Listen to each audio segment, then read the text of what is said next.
what challenges, they don't even have to be technological, what challenges sort of come with the job, whether that be the transcription from print to a digital document, or getting your hands on a piece of software? What challenges, either daily, monthly, annually, seasonally, do you face, and which one of those would be the most difficult to navigate? So we can only do so much with sort of the time that we have, and there's only one of me at the institution, and there's a lot of students who require support. And the nature of the academic calendar is very cyclical, right? We know when there are high points. We know startup is always really busy at the time of the year, where a lot of these requests are kind of coming in for planning to have access to materials throughout the course of a year. So, September and October can be really busy, but the challenges also involve working with third-party vendors. We have a collection of digital libraries and resources available for accessing things like alternative materials for educational resources. So if we need books, there are sort of consortiums and there are libraries we can access pre-existing digital files. So that has really expedited the acquisition of these materials, which used to be produced a lot in-house, and we were limited by the actual ability to scan materials into alternate formats. And that was always a very time-consuming piece. And some of those components have been, I guess, they've just been mitigated as technology has allowed for more centralized storage. And I mean, there's still issues with copyright, and there's still issues with access to that kind of stuff. And even going and pulling files and resources from US publishers versus Canadian publishers, there's those type of limitations which are just kind of systemic that we have to work through. And those can be problematic, and those can be time-consuming. I know it's easier said than done, and it's very interesting because given the time-sensitive nature of the job, because you don't want a student falling too far behind, right. What is one sort of given piece of knowledge that all parties should know in terms of academics, so publishers, school admin, and professors and students should be aware of as you try to work your way through making materials accessible and, in essence, trying to keeping students on track with their peers? So the syllabus has always been one of those gold standards, right? You've got the syllabus, which outlines sort of the framework for the course. You've got readings, you've got deadlines, and helpful to have all of that kind of stuff well in advance. So if students know that there are supports that are required, having a very clear and concise access to a syllabus is going to allow for, the folks who may be involved in procurement and pulling in these alternate resources, the time that's required to necessarily pull it all together. I think when you look at those and you look at the nature of the time that it takes to actually get stuff set up, I mean, it's important to have that very well defined, because there's only so much time in the year, right, to get stuff to you. For sure. Okay. Interesting perspective. So keeping on with the difficulties, I promise I'll get more optimistic as the program progresses here.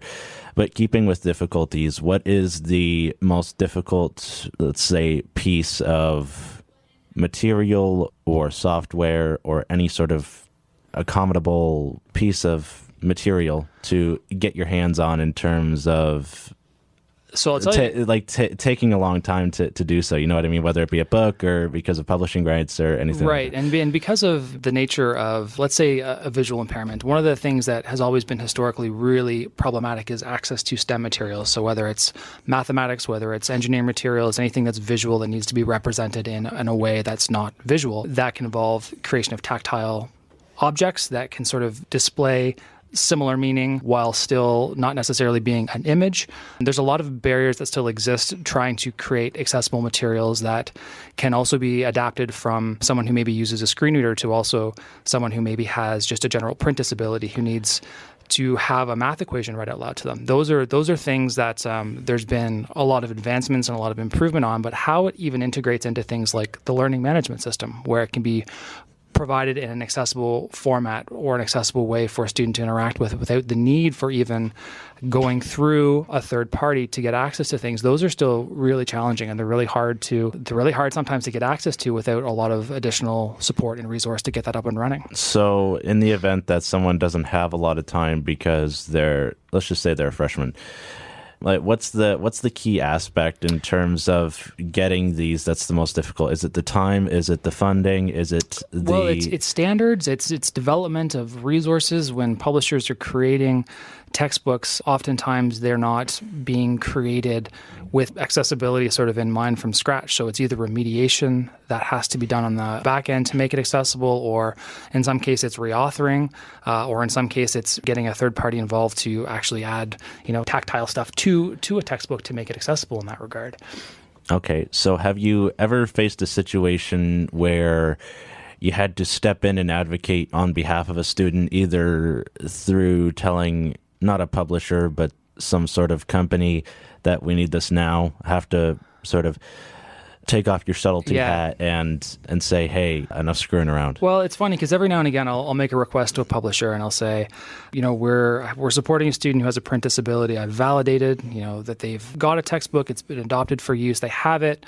Can you provide us with an accessible file that we can pass on to the student? And they say, well, we don't have a copy of the accessible file, but we give you our permission that we can, you can go ahead and scan the book. And I say, well, thank you very much, but I don't actually need the permission under copyright. I can just scan this book, and I'm acting on behalf of the student to do so. So there are moments where it's almost like an education piece where you want to very kindly and in good words say, we can provide access, whether it's sort of the easy way or the hard way. Can you help us with the easy way? Okay. And in terms of even what it looks like for advocating for a student, I'm sort of one of the folks who are part of the office, and our advisors who work directly with the students as well too. They're usually the ones who are the kind of the go-between the faculty and the student, and whether it's a TA that has to get involved, there's ways in which they provide some additional support where maybe a student might not be comfortable in approaching a faculty member with a particular concern that they might have around an accommodation issue. So, I don't generally get involved in sort of throwing down law or throwing down, the issue that way. But it's, there's been times where I'm like, we're going to have to step up and be a little bit more forceful in a response just to make sure that access is there. So circling back to, say, the publishers, and you're talking about copyright and basically telling them we don't need you. It's just going to be a hell of a lot harder for us to obtain the material if we don't use you. Does that wake them up 9 times out of 10? What's the response it's hard usually? Because we're such a small entity, right? I mean, generally when they come down and they say something, there's not too much we can do. And ultimately, in terms of just timelines and processing things quickly, it's easier to just kind of take matters into our own hands and do things ourselves. So whether you would kindly send them a politely worded, like, thank you, we don't need this.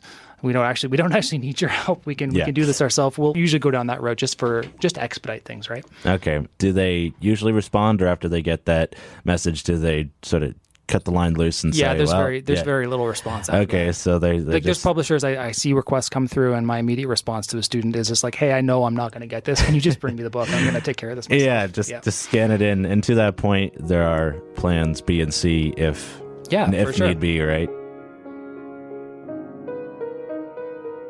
Craving even more disability content? Links to the full podcast episode and other great clips are only a tap or click away, just waiting for you in the description.